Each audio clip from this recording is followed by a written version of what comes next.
Now, we start this morning with an attempt, really, to reach out the hand of friendship to those who really are suffering at the moment, and they are the woke left. They are the cancel culture mob who met at that marae with stuff this week to basically give each other a hug as the Nazis overtake the country, and the political polls will suggest that they and mainstream media have been woefully out of touch with real New Zealanders who apparently want to change from this kind, sharing, caring, competent government that we have. And I was interested this week to read a piece, and I'm just reading more of the stuff that someone sent through to me, some pieces from a guy called Mohan Datta. He's the Dean of Communication Study at Massey University, the same university that likes to suppress free speech and uses Labour lawyer, or has used Labour lawyer Linda Clark to do that. But Mohan Datta is the Dean of Communications, and he wrote recently a long missive. And boy, for a communicator, he does not know how to write a snappy column. But Mohan Datta wrote a long piece basically bagging Carl de Fraine, who, in his very clever and witty way, Carl had written a piece suggesting that part of the problem with the New Zealand media was the people who were teaching the media post-grad, that the media and communication studies courses at most of our universities should simply be scrapped. Now, Mohan Datta, in his column, appeared to liken that to genocide, which is quite often what the liberal left do. And God, a long, almost impenetrable thing about how he went, or someone he knew had gone to the same journalism school as Bernstein of Watergate fame, and suddenly that made him a doyen of journalism. But anyway, Mohan Datta also threw the platform in there and made some disparaging remarks and suggested that this is all some conspiracy and interconnected wave of disinformation affecting the country. Now, he's never spoken to me or interviewed anyone at the platform. He provided absolutely no proof of this vast right-wing conspiracy theory. He just basically did his business, or tried to do his business academically, on Carl de Fraine and the platform. And, of course, we invited him on. He also said we were involved in cancel culture, which is kind of strange because we've invited him on, but he won't come. And I see he's been on Twitter or somewhere a day saying that's because I don't go on Fox News or Counterspin either. Well, we're not Fox News and we're not certainly aren't Counterspin. But Mohan Datta, you're a coward. And what I do, I've given you the chance. I'm going to give Carl de Fraine a chance to come back at you here on the platform. That's what we do. We're about dialogue. I know you're about exclusion, Mohan. But Carl de Fraine, good old Geno, I think is the description I'll give him. He joins us now. Carl, how are you? Oh, I'm fine, thanks, Sean. How are you? Good. Well, you've stirred a bit of a hornet's nest at Massey University, haven't you? Well, I certainly seem to have riled Mohan Datta. He's launched a 5-part response to, well, triggered by a post on my blog back in June, in which I questioned the influence of people like Mohan Datta in communication schools within our universities. That seems to have set him off. There's been a kind of, it's unfolded from there, and where we are now is that, as I say, he's launched a 5-part response to what I've said. Where is that getting published, Carl? Because I read one of them. It was impenetrable. It is impenetrable. It's indigestible. It's full of hyperbole. It's extremely long-winded. The latest post runs to something like 3,700 words. Oh, we might as well write a book. Well, yes, except no one would buy it. All right. Look, what was it that you said? Just give me a synopsis for those who are coming in late. What was the fundamental thing you were saying in the column that kicked all this off? Okay. Well, it was. I asked myself whether I was picking on Datta unfairly. I did say that there are dozens and possibly hundreds of academics like him, all pushing an agenda that's fundamentally hostile. I'm quoting from my own blog here, all pushing an agenda that's fundamentally hostile to the capitalist democratic system that most New Zealanders were brought up with, believe in and support. Because I've been increasingly concerned for years now at the increasing influence in academia within New Zealand of imported academics pushing theories and ideas that are fundamentally hostile to what New Zealand stands for. They're also hostile to freedom of speech, freedom of association. Well, most certainly, except they claim it for themselves, but when it suits them, they characterise free speech as an imported American construct. I mean, their arguments are just riddled with contradictions. All right. So he's launched this sort of counter-strike of verbiage against you. Mm-hmm. Where is that getting published, Carl? Well, it's published on the Massey University website. All of these pieces are published with the apparent endorsement of Massey, because they appear, as I say, under Massey's imprimatur. Have they ever offered you a right of reply, Carl? No, and to be fair, I haven't sought one. I'm content to respond via my own blog. But there is an imbalance here. I don't want to sound like I'm squealing, but I'm a private citizen. I write a blog with a modest following. And on a good day, I get. Oh, it's huge when we republish your stuff, though, Carl. You must admit that. That may be, but on a good day, I might get 2,000 plus readers for my blog, and here is this highly positioned, influential academic in a New Zealand university using the university's website to try and squash me with this extraordinary display of inflammatory hyperbole, inflammatory and indigestible, and as you say, impenetrable hyperbole. Yeah. Look, I see he has a crack at the platform too. I didn't know it. I'm part of some vast right-wing conspiracy of misinformation. We're all part of some far-right conspiracy. For the record, I'm not part of any conspiracy. I'm a. They can trawl through my past as much as they like. They're most welcome to. There's nothing that I resile from or am ashamed of. And if they really do it honestly, they'll find a lot of stuff I've written that completely explodes Mohan Dutta's conception of me as a member of the far right. I'm not sure where I was going. But this level of paranoia about disinformation, I mean, we had a bunch of journalists meet on a marae in Auckland this week. Yes, I saw that.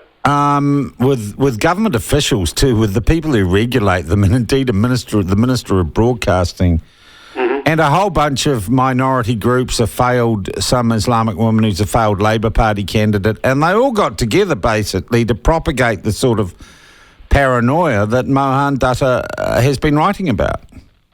Yes, I did see that, and that simply confirmed to me the extent of the politicisation of the New Zealand media, and demonstrated the extent to which it's been completely captured, really, by ideology, to the extent that people can no longer trust the media. I no longer trust the media, although I spent all my working life in it. And this is a tragic state of affairs, and then they complain that people are driven into the online world where they might be exposed to dangerous opinions. Well, they have to ask themselves, why are ordinary New Zealanders losing faith in the mainstream media and going online? Because it's gaslighting them. Yeah, and so they're coming to outfits like you, Sean. They're coming to places. Yeah. Look, I got to say, at the basis of what we do at the platform is still what I would consider, and in my 40 years, good old-fashioned journalism. And I'll be honest, Carl, I do look at outfits like Counterspin and Rabbit Hole Radio, and I don't think they've got any journalistic integrity at all, if I'm going to be honest. No, well, to be honest, I resent being lumped in with them. Oh, I understand that. and I wouldn't know where to find these people Yeah. that I'm supposedly in a conspiracy with. I don't go online. It's a cesspool.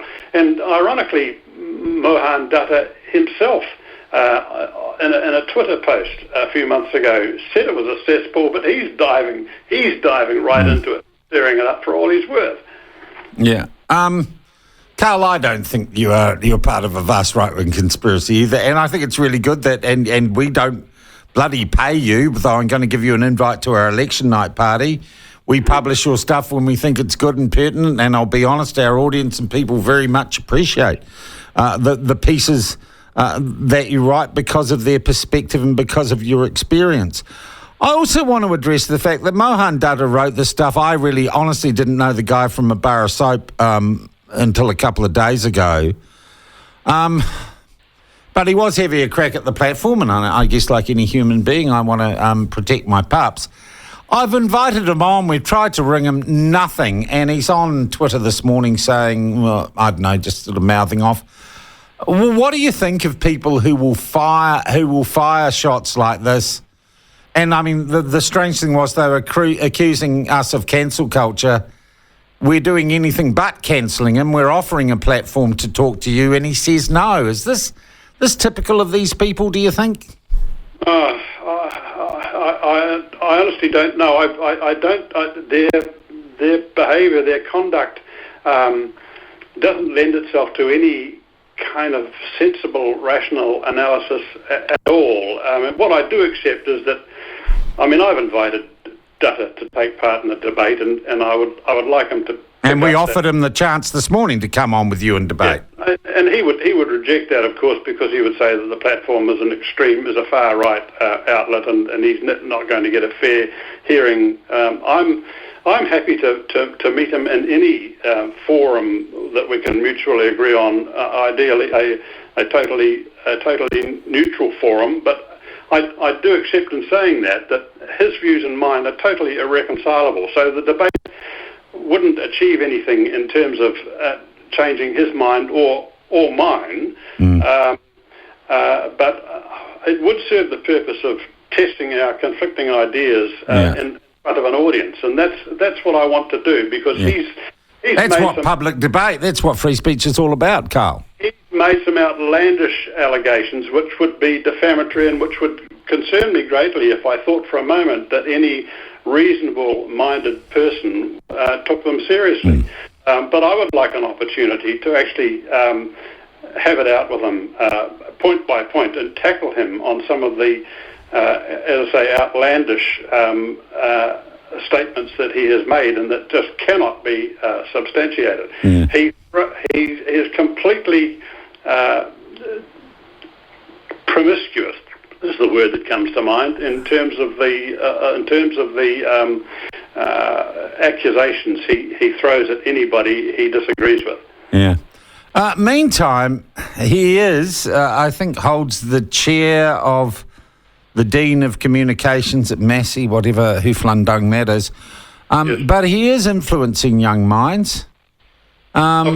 And he does hold a senior place in a public institution. What do we do about that? Because that concerns me, particularly if he won't front, and he's using that position to launch unwarranted attacks on people like you and not stand up and actually argue his case. Is this guy appropriate to be on the public tit at a university? I don't think for a moment that he is. I think he is a malignant presence at Massey University, and that's a very extreme thing to say, but I feel justified in saying that because he said very extreme things about me. A commenter on my latest blog post suggested that somebody should be taking this up with the University Council, which is probably a sensible suggestion. I think Massey is a public institution. It's funded by the taxpayer.